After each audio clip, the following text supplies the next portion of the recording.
current programs. So look out for the slide at the end. We'll share those programs that we've got in place at the moment. Also, at the end of the session, we'll have a QR code link to our survey, and we'll also send a backup email for the survey, because we really appreciate your feedback. This is really important, finding out from you how we're doing and what you'd like to see in the future.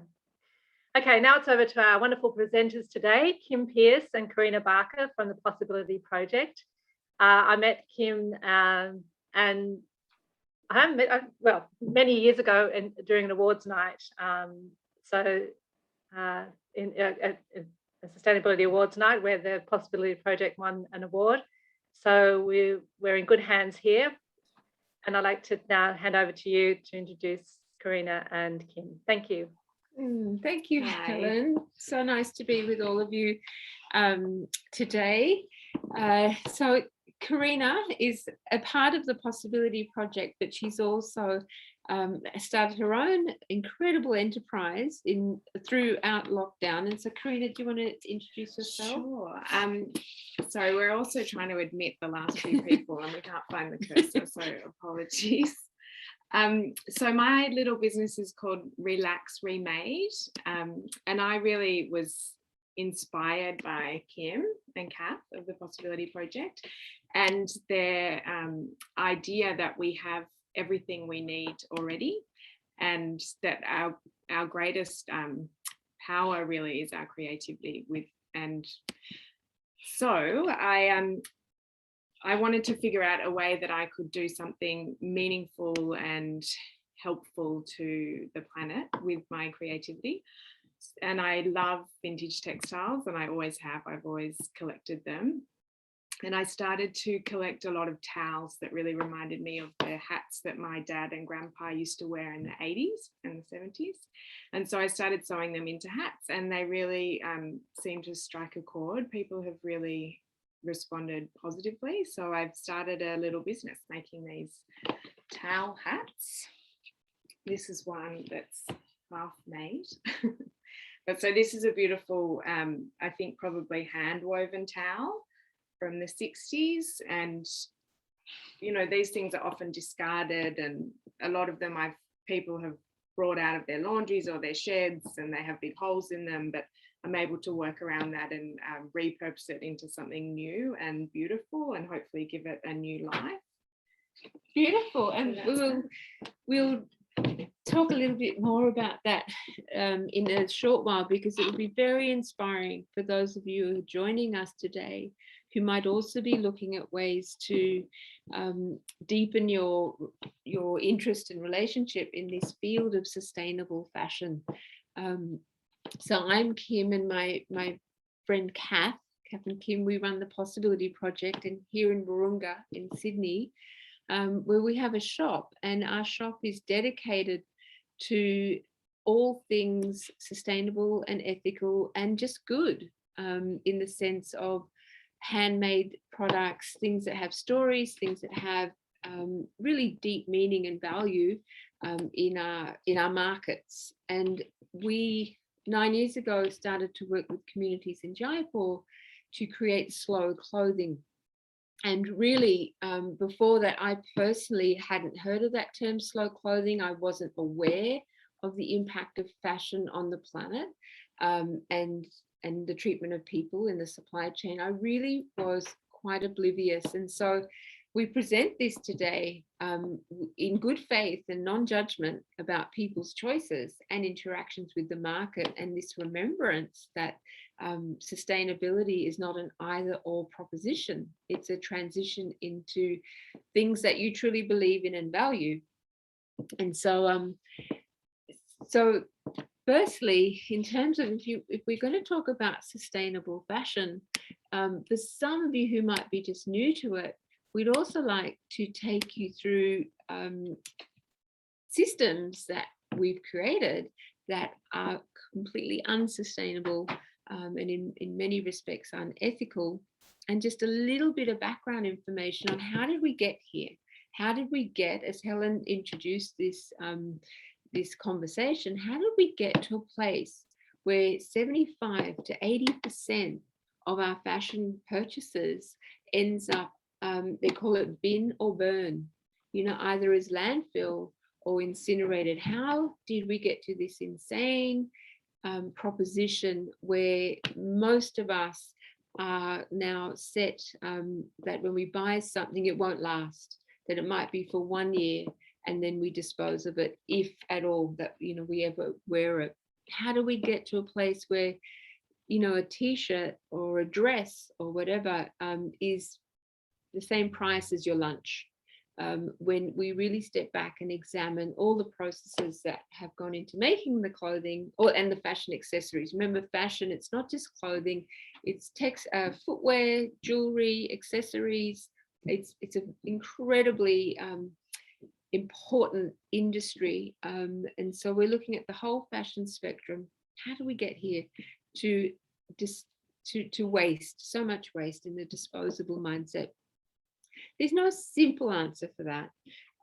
But about 20, 30 years ago, we saw the rise of systems, industrial systems that were created by fast fashion businesses, fast fashion corporations. But as we said, we're not here to disparage anyone in this process. We're simply here to help bring awareness to the industries that we are working in and consuming in.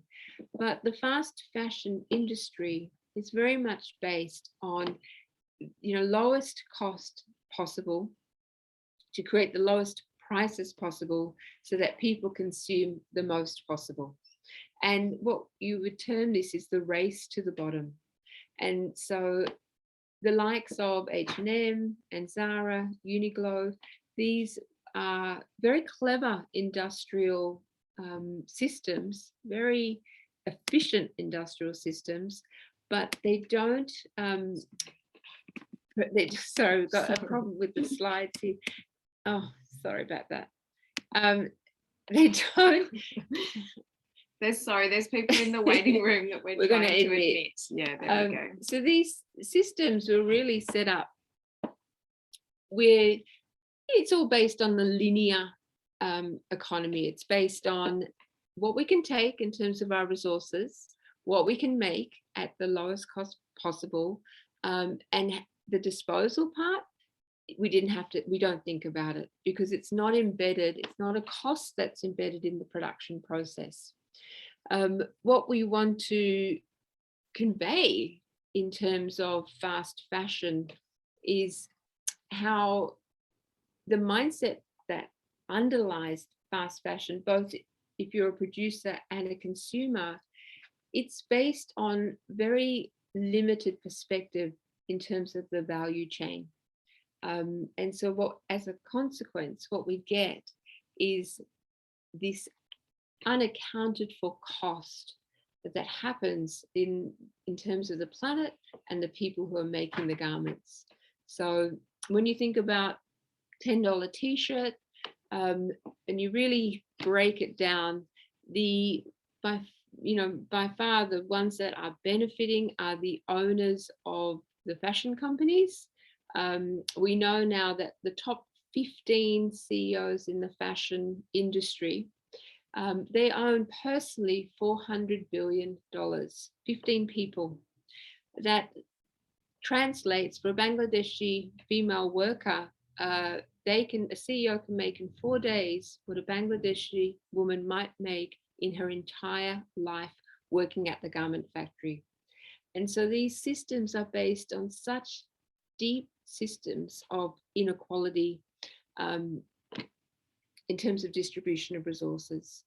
When you're looking at fast fashion versus slow fashion or sustainable fashion, you're looking at the impact, the deep impact of making these garments on the planet. So to make enough fabric, for example, to supply fast fashion industries, you have an enormous amount of use of chemicals and pesticides, degradation of the soil.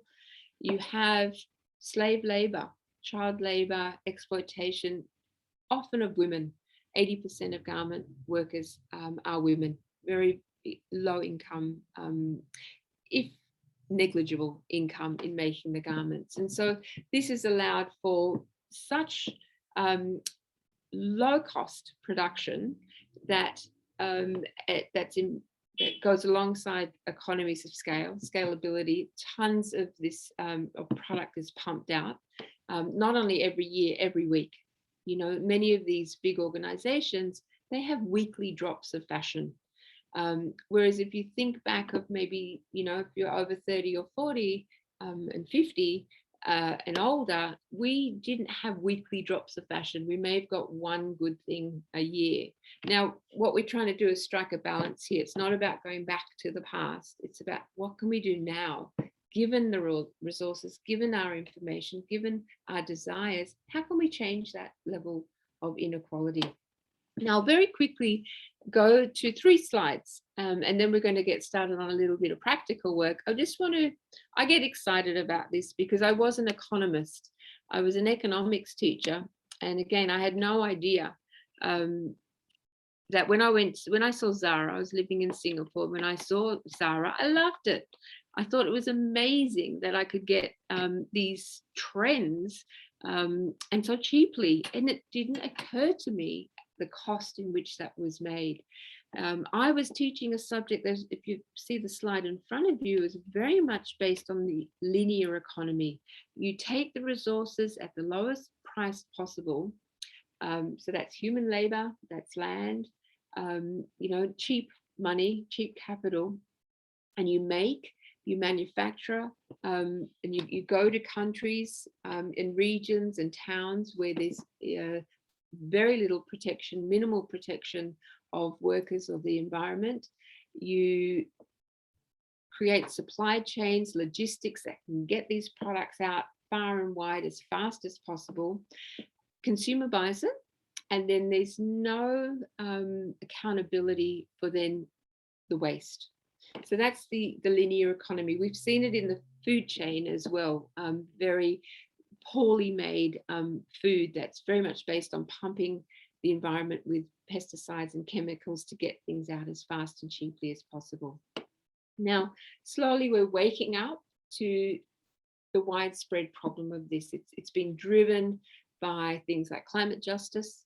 It's been driven by an awareness of the impact. Social media is a tool. As much as it is part of driving consumer demand into disposability, it's also a brilliant tool for education and awareness.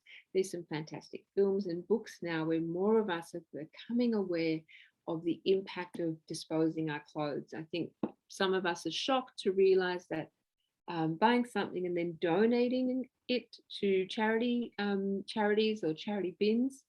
Some of you may have seen the documentary where it's ending up, a lot of these clothes are ending up in African nations where they are completely annihilating the local textiles industry. And many of us don't want to be part of that anymore.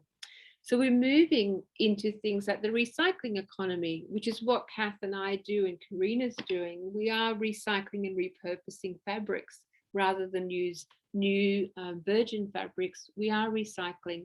But recycling is not a solution at all. The 1% of our clothing can actually be properly recycled, just 1%. And keep in mind, although we have a world population of about 7.8 billion people, annually we're producing well over 100 billion pieces of clothing, well over. And so the recycling, it is not making a dent, and we've got to be really aware of that.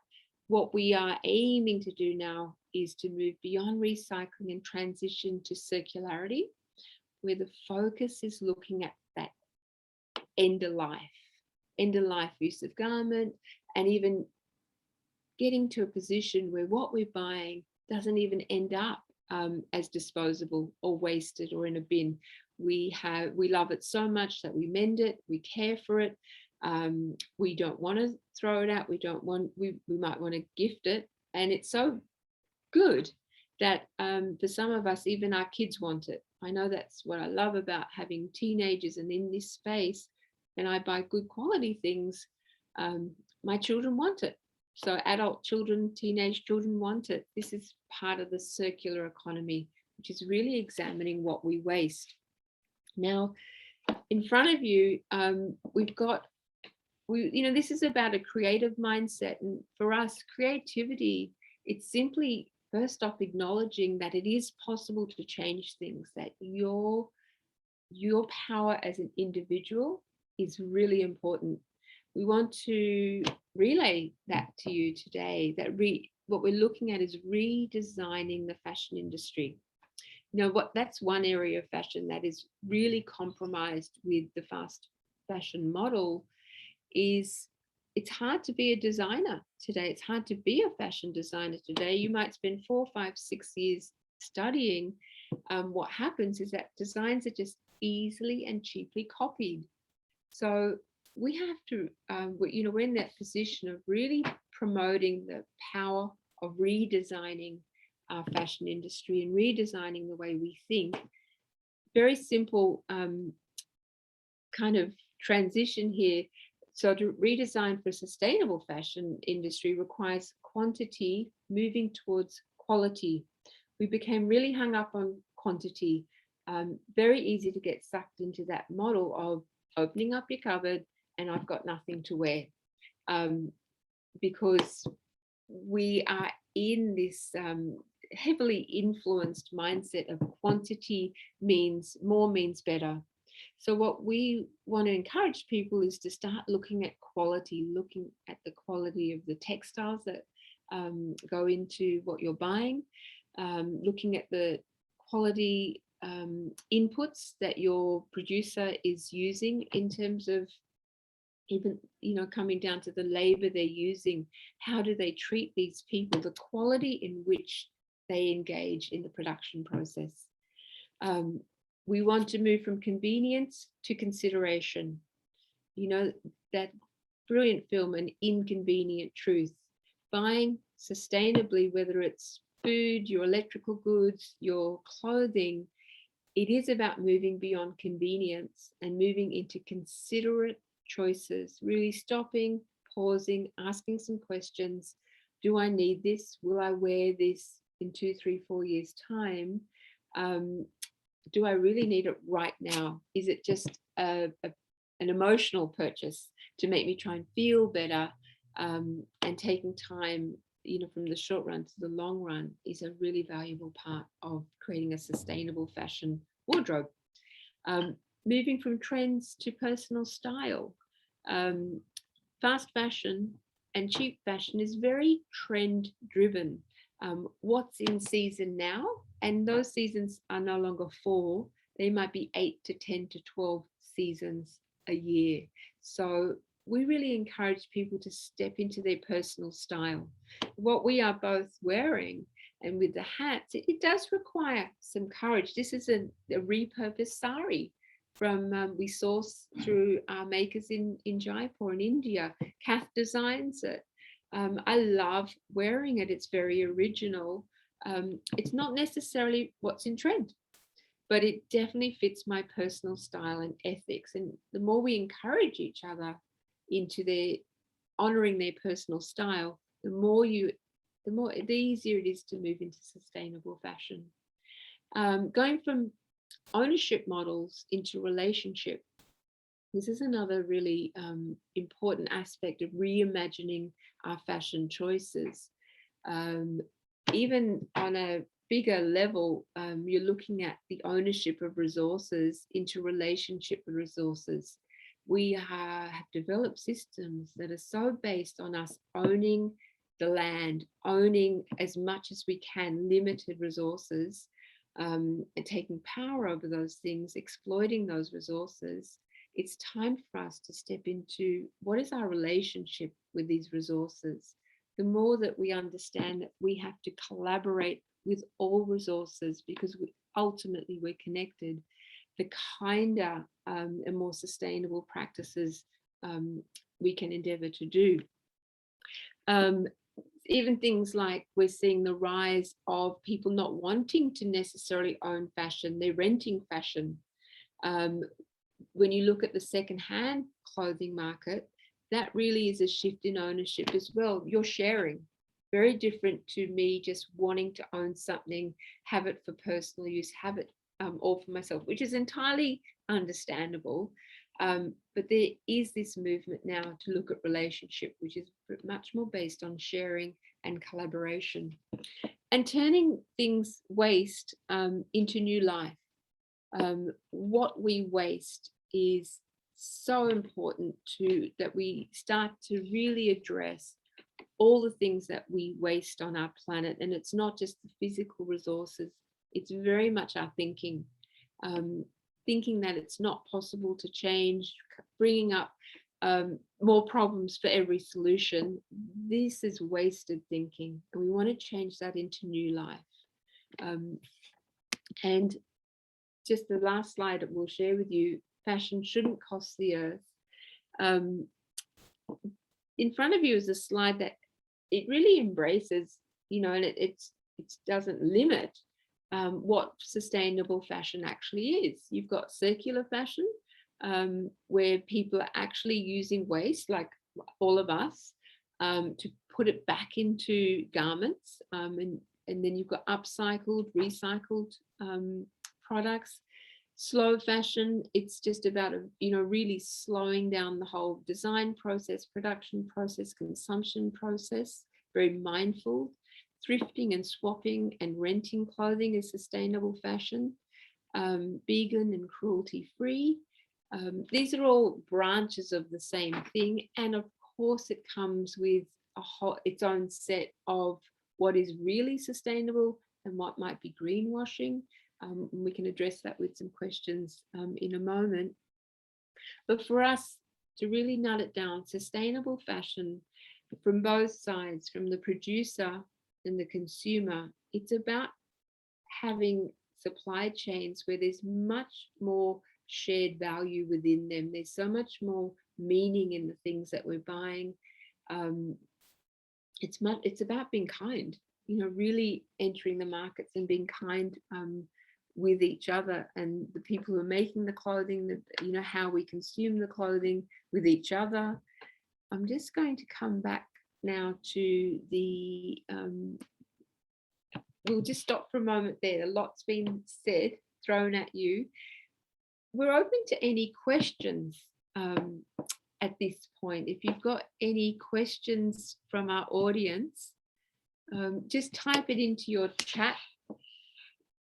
The chat button there, if they've got, is there anyone with any questions from all the things we've just said?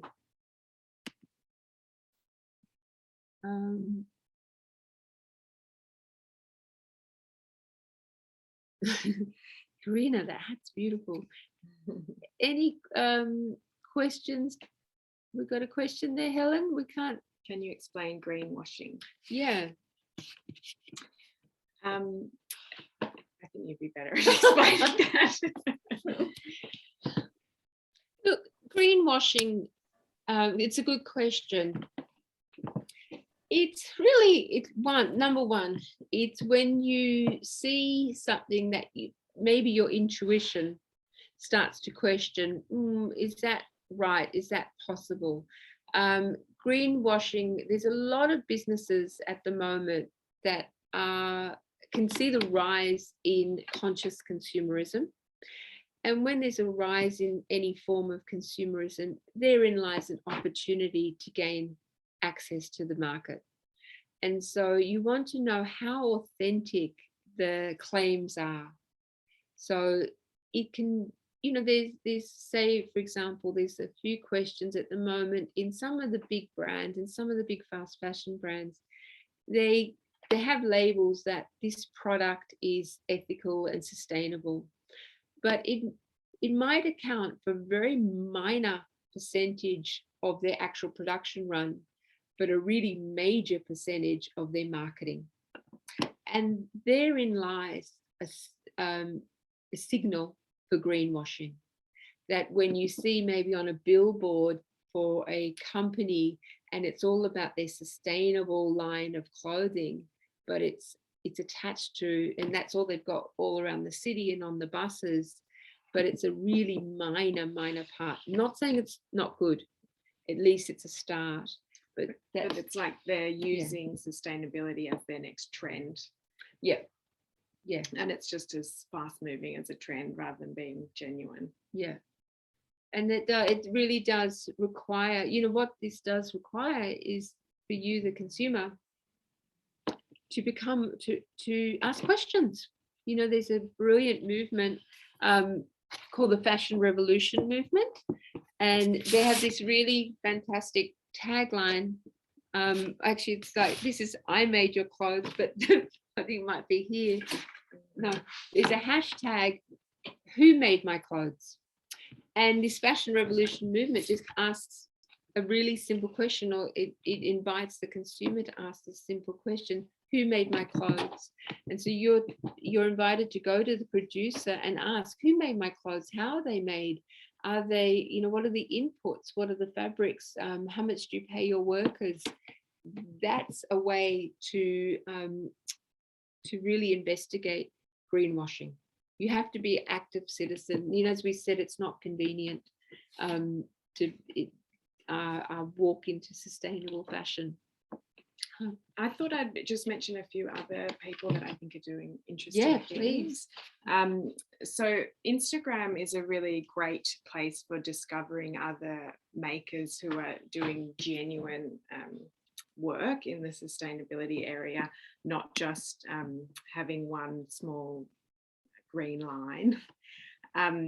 So a few people that these are all Australian, and these makers use vintage sheets and tablecloths and placemats and things that have a really rich history. They might have been hand embroidered, and maybe they've got stains and holes, but then these makers will mend the hole and embroider over the stains and really add a richness to what is already a piece of fabric full of history, and turn them into dresses, skirts. So there's one called Kadatodo.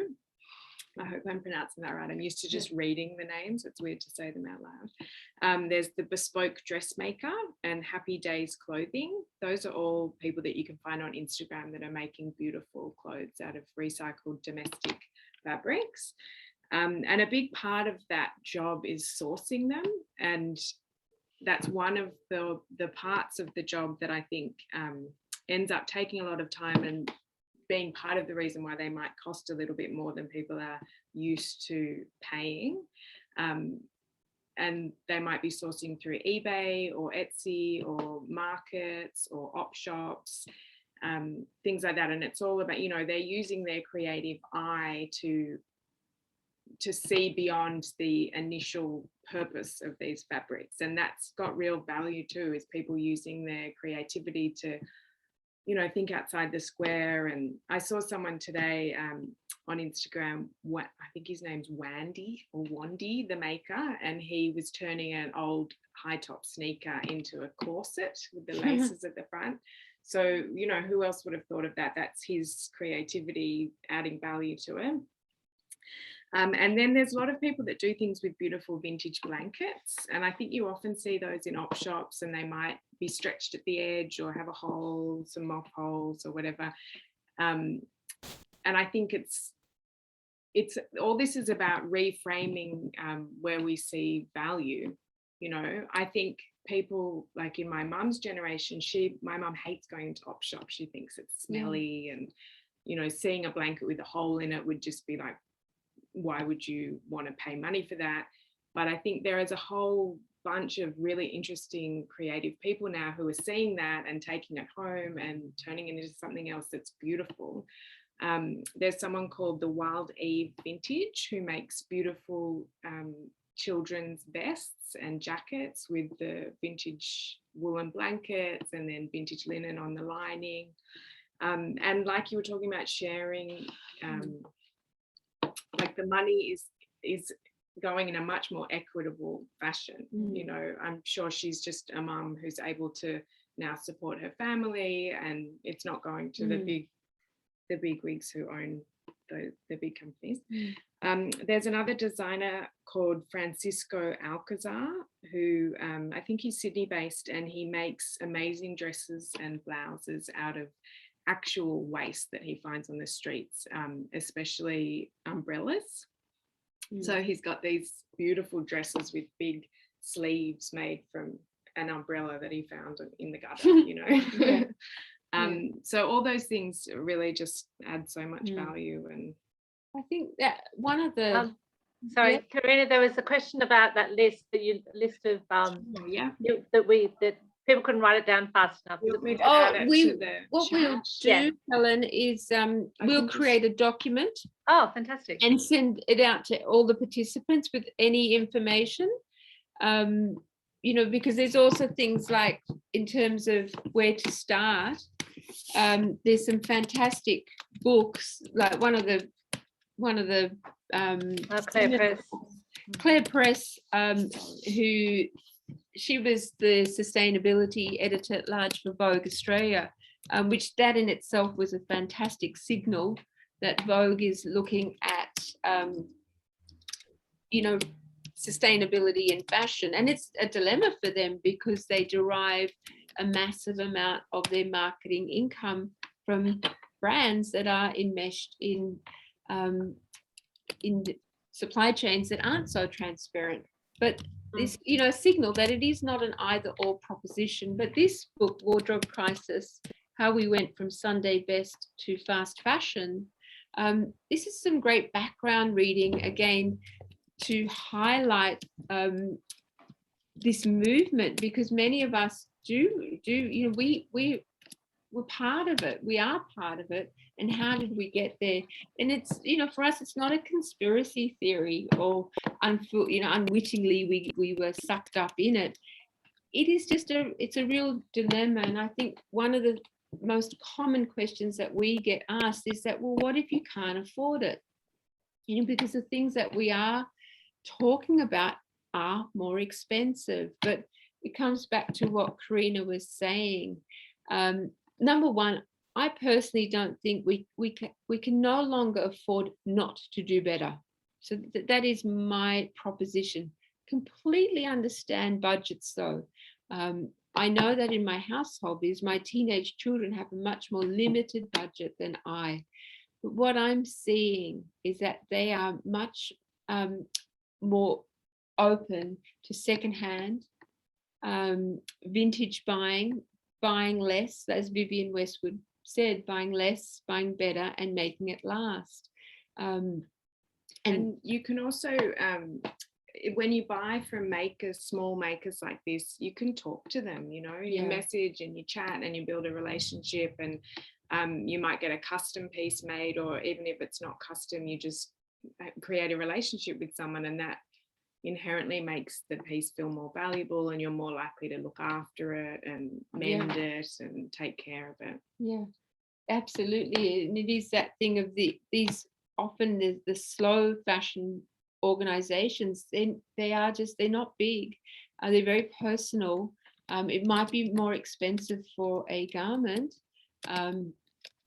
but then you're much more likely to keep it, to mend it. And I mean, we have in our shop, if there are imperfections, you know, some of our fabric is secondhand and they will come with imperfections, but we offer mending services, you know, and so that people have that guarantee that if something goes wrong, that they do have access to repair the garment. What we love about our consumer is that they've actually come back and shown us how they've altered it completely or personalized it with their own creative ways and approach to the piece. You know, when we're in the shop, we're very much about, you know, are you creating wealth or are you creating income? That's what I was trying to say before. You know, it is that proposition. Like I love shopping at farmers markets now because I really feel I'm creating income. I'm also getting a very healthy product. I buy less, the nutrition of it's much higher, rather than maybe buying cheaper, and I buy more and I'm much more likely to waste, much more likely to waste if it's cheaper. I will waste it.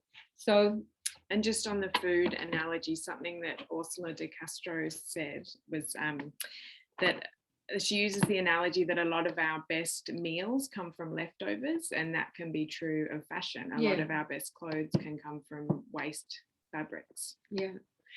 Karina, do you want to show the people Sure. how to do? We wanted to show you something really simple to do with a bit of fabric, and maybe swap out when it comes to Christmas time or gift giving or wrapping a present. Karina is going to show you. So it's just a really basic example of looking at something and turning it into something else, which is the essence of repurposing. So these are just old napkins that I wasn't using, and we can turn them into these cute little fluffy pom-poms, which look really cute attached to presents instead of using plastic ribbons.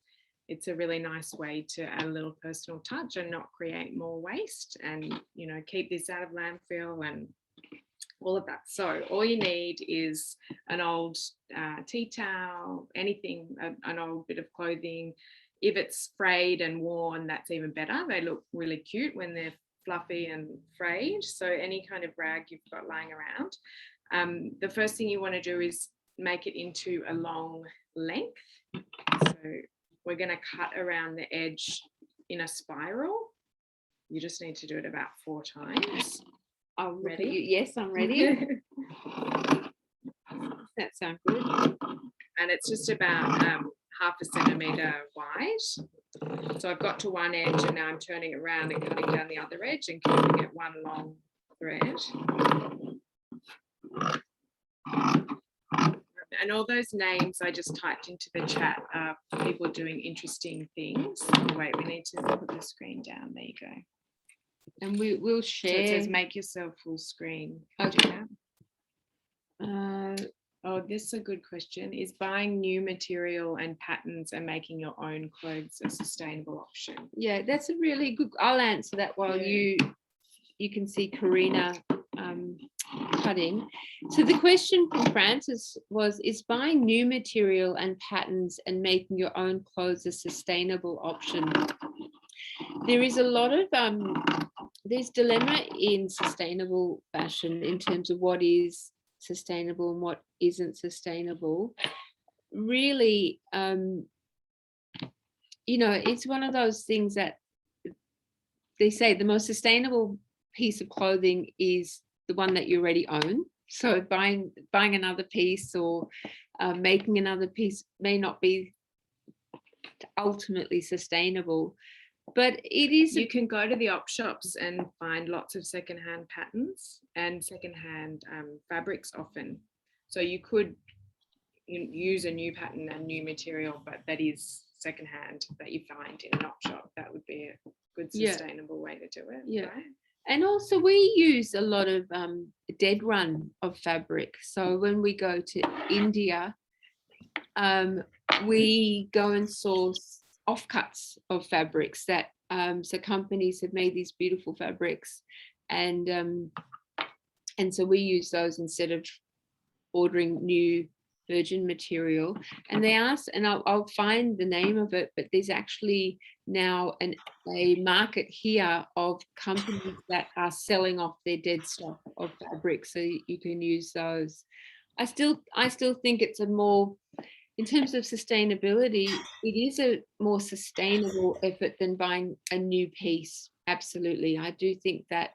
I also believe personally, if that brings you mental health and well-being, if you're engaging your creativity, you're looking again at things that you've benefited from doing that may not have a metric attached to it, but it's good.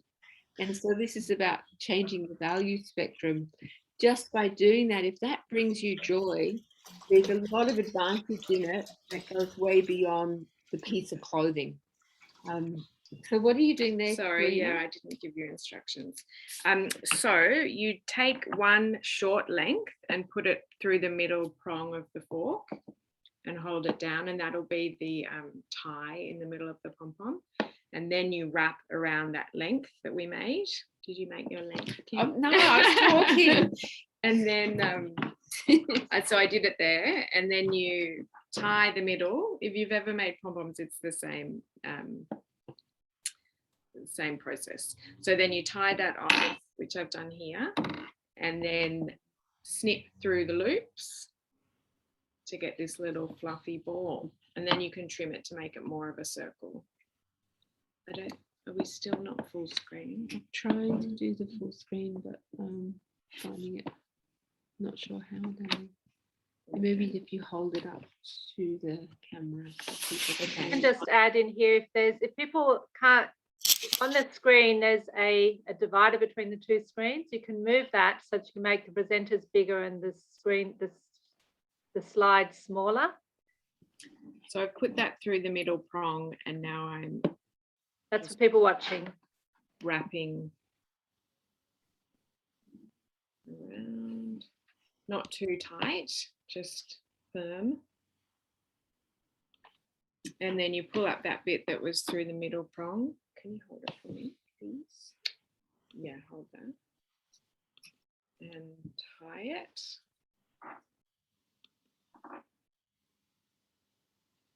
Nice. And then it's secure, you pull it off, and then you've got a whole lot of little loops which you just trim through. And that is what makes the little pom-pom. You can see it's super quick and doesn't require anything new or fancy. And you've got a cute little decoration. You can also join a lot of them together to make a garland. Perfect.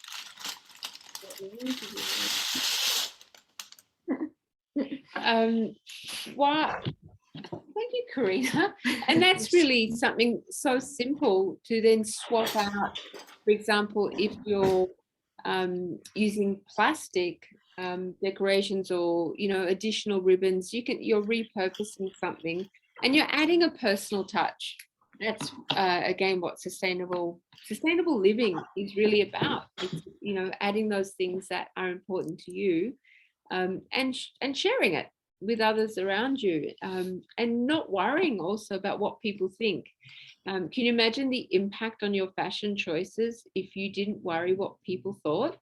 One of the things that's driving the rapacious demand for clothing, coupled with social media, is this thing of not being seen in the same outfit more than once or twice. This is lending itself to disposability. So, this is when we're talking about creative mindset, it is that simple and that hard of really not worrying about what other people think. It's a big one when it comes to secondhand shopping, and we're going to give you a list of some apps that you can use when you do go, or you're interested in secondhand clothing and fashion shopping, like Depop and Vestia Collective and Facebook Marketplace. But you take to it a different mindset possibly than what you had growing up or what your peers might share with you. I know I read a thing about secondhand clothing once, and it was it really enlightened me. And it was a migrant girl, and she loved to buy secondhand clothes. When she went home to show her dad got really upset at her. The reason being is that he'd moved to the country, he'd earned enough income to buy new, and he felt offended that his daughter would buy secondhand. And we have to have compassion for that mindset, and help try and shift those by encouraging each other into these spaces of that, breaking down beliefs and breaking down biases, breaking down fears around this kind of, our purchases. One thing we wanted to mention is the mending. Just when you're looking at the end of life of a garment, we find that people who buy our clothing and the accessories that we sell and some of these beautiful knits that we have, they want to mend it because, one, they love the stories, they love the garment, and it's cost them enough money that it's too expensive to just throw out. But we want to track you in to the Social Outfit, which is a great enterprise here in Newtown, which helps employees, refugee women principally to make clothing. But they, throughout lockdown, they put up a series, 4 fantastic tutorials on mending garments that you can access. You just sign up to their organization and you can freely access 4 brilliant mending tutorials. It's done, they're done so well. And I think one of them is to, you know, repair a buttonhole. One of them is to darn a hole in a sweater. You've got another one to actually put a button on a shirt. But so that's the social outfit. But one thing I can show you that has changed my approach to mending is this mushroom mender. Again, you can find these secondhand on Facebook Marketplace, and they're really fabulous. Here's an example of some mending that Kath did on one of our silk saris. And if you see this, it's very much about this movement into visible mending. And that's really, you know, wearing your fashion activism on your sleeve or your pocket. And that is really showing the mending, not hiding it. If we are going to move into kinder, more sustainable ways of living and being, it is about showing up and wearing your values on your sleeve. But they're two, this in particular, it's a really fantastic tool for those of you who aren't necessarily great at mending, and you just put it under the part that requires darning, and it really helps to make the job a lot easier. But you know, we do mend. We mend if we feel this value in our purchases. Now, Karina, I just wanted to show you the state of some towels. So this was a towel that my sister was using as a rag in her shed, and hadn't, I think my grandmother originally owned it, and she just hadn't noticed it. All she had seen was the rag with the big hole in it.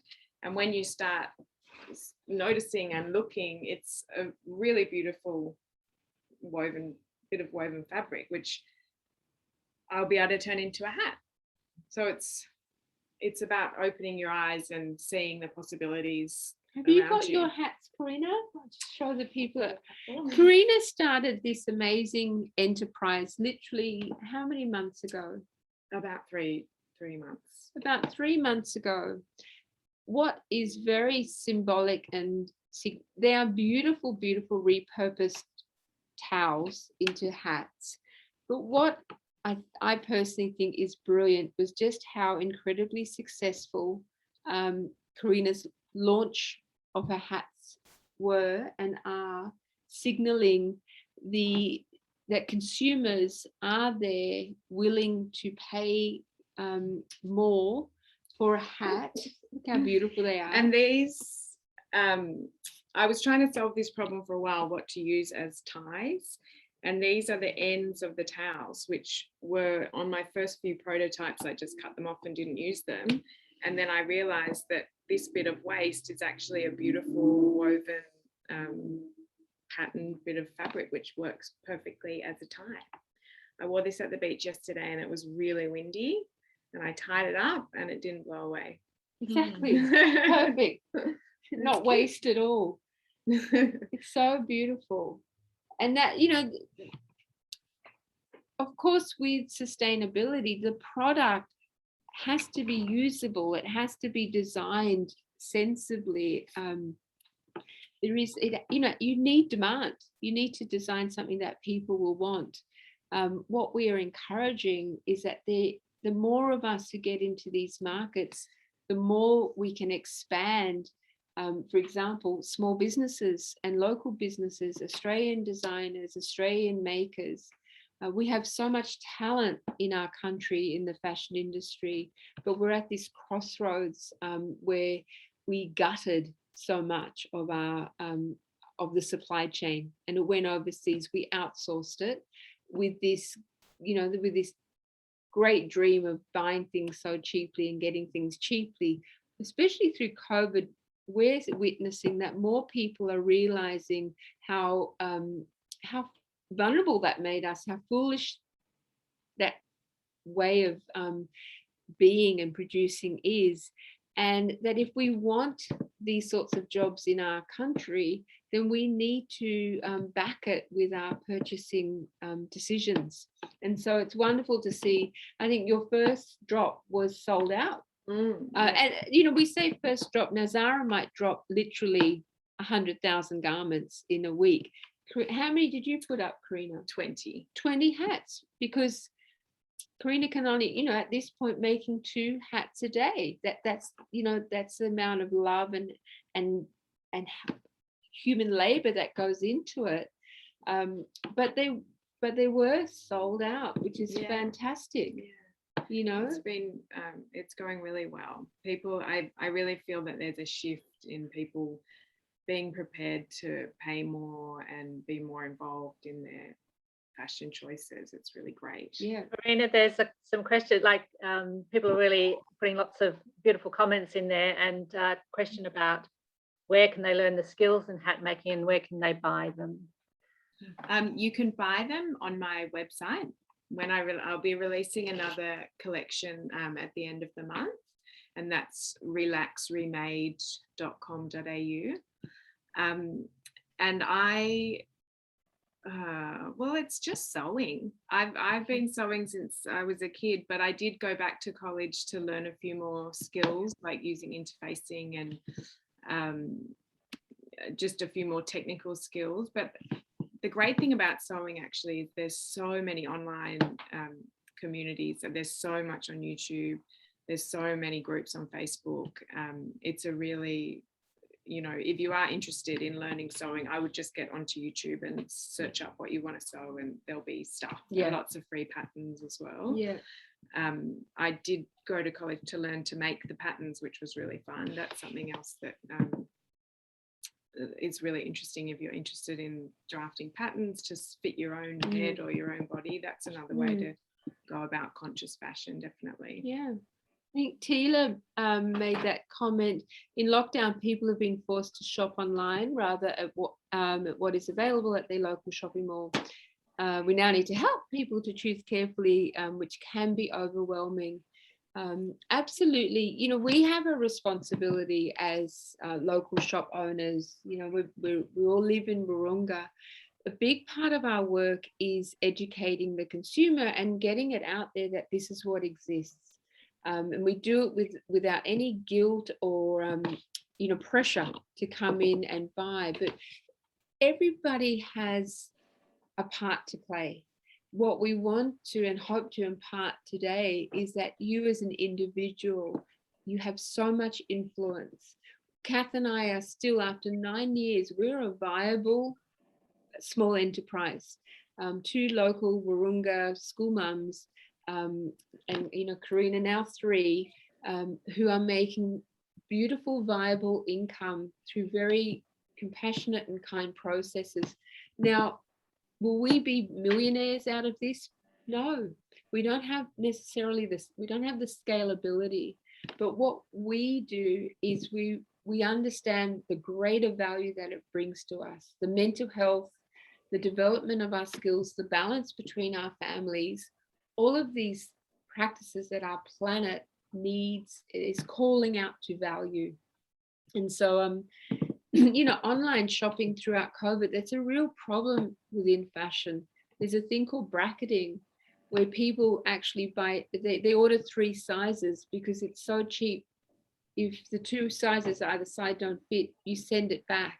And we know that nearly 90% of the time, when you return something, it goes to landfill or it's burnt, because it would undermine the business's value if they were to on-sell it, and often they can't for hygiene purposes. Or they can't afford the people to pay the people in the factory to repackage it and put it back on the shelf. Yeah, it's cheaper for them to just throw it out. So, you know, supporting small business is, it is a real signal. The other thing is, I think the damage that the fashion industry does to the world, it's mostly first world countries that are making the purchases, and it's the other end of the spectrum that are suffering the consequences.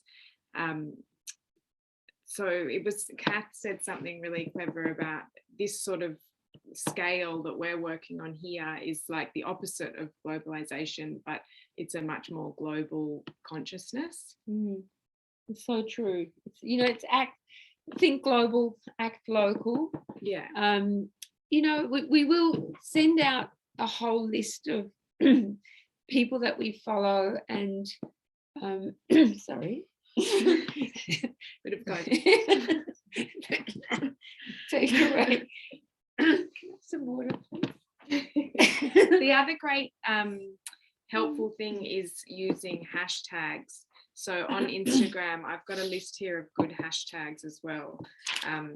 If you just search the hashtags repurpose or zero waste, reuse revolution, slow fashion, anything like that, and you'll get a whole lot of interesting content, and you can follow different makers that way. Yeah. But just before we go, it's 3:00 already. Yes, please send out small business shopping sites. So all the names that I typed into the chat before are small makers on Instagram. So hopefully you got those names on the chat, but otherwise we'll send out. We'll definitely send them out. And it is a matter of, you know, absolutely look it up, get involved, you know, but and on if you look at our Instagram and see the people that we follow, there's lots of interesting people in there. Yeah, there's a lot of amazing. Look up Australian sustainable fashion brands. Just put that into your search. It definitely, they will be more expensive, but you know, it's that matter of saving up and buying a piece that will be enduring, that will last. But you will be supporting income for, you know, a business that can become viable with your help, you know, truly viable. And it is a way, you know, a lot of this, we've done a lot of talks now. 99% of the time it is women who are involved in this. You know, if you are about wanting to support work that is often undervalued or not recognized as important, why would you do that? You take more time than you could buy it cheaper somewhere else. This isn't a signal to support this more feminine way of doing things, where our value spectrum can be way beyond what you just see.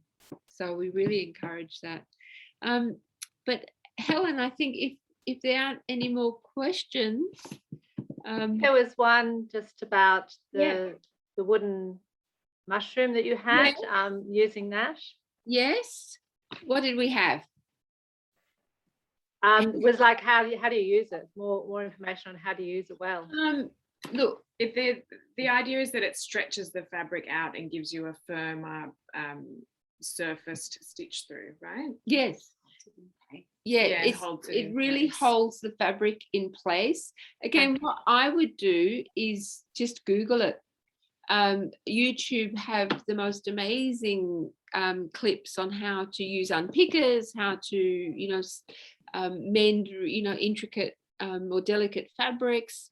But it is that thing of, just say we had a hole here. If you were doing it with your hands, especially with silk, it can be quite difficult to control and manage. You place it underneath, holding the fabric in place like that, and then you can sew it up. It just makes it really easy, easier to manipulate the fabric. I think we've got one more. Important to educate family members. Yes, good question, Fiona Mitchell. About educating men, partners, family members. It's absolutely true. We have that responsibility. I know from, you know, leading my family through sustainable fashion, I have seen in a very short period of time the positive impact it has on their consumerism. Even, you know, my kids who are interested in climate action, they know if they're going to march, they're not going to march in a fast fashion t-shirt. It doesn't make sense. So gently, we are not Leading by example. Leading by example, not by guilt, not by persecution, not by bringing others down. Don't believe. I don't believe You can in just that. look fabulous in a recycle. And you do. Correct. But thank you, everyone. Yes, often all we need to keep clothing for longer is a piece of elastic. This is true. Yes, you are correct. This is a creative way. Some of your beautiful sari dresses. These are all recycled saris behind us. You know, and Kath's an amazing designer, and you know, we can guarantee you, not that we stress it, but we can guarantee you no one else is going to turn up with one of these on. Not that's a pressure buy, but it's a truth. And it's silk. Beautiful. Yeah. Beautiful. So but you know, love to, if you've got any questions, please feel free to reach out and email us directly. We'd like, you know, we thank you so much, Helen, also for giving us this opportunity to share with Randwick Council. Your festival is amazing. Oh, thank you. And so good to see local councils getting involved, but they do, you know, local councils represent their constituents. Helen's always been active in this area, but it's still up to us, the local residents. The council's there to represent us and act for what we want. So if we want to see more places where we can recycle textile waste, we have to tell them, you know, that's how it works, basically. All right. Well, let's thank Kim and Kath, who's not here, and Karina from the Possibility Project. I know that they're in Wahroonga and most of you possibly are in Randwick, but it's just so wonderful to see what is happening out throughout Sydney. And what was that group that was in Newtown? The social outfit, and also around the eastern suburbs area, there's lots of there's a sewing rooms where you can learn to sew and mend. There's lots of workshops happening. If you want to recycle your clothing, then you can recycle them at Randwick Recycling Centre and also through Recycle Smart. And yeah, I totally believe in shops. Say that again? Sorry, you have some great consignment shops in your area. Right, okay. I'll have to. Yeah, there's many consignment shops. Yeah. So that's a good way to buy secondhand.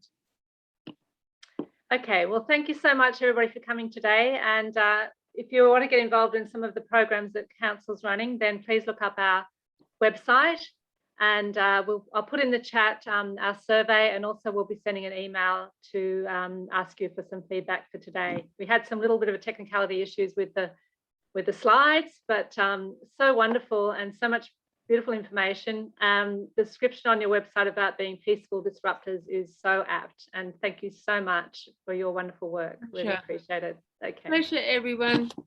Enjoy the rest of your Sunday, and lots of love to everyone. Be kind. Thank you. Bye.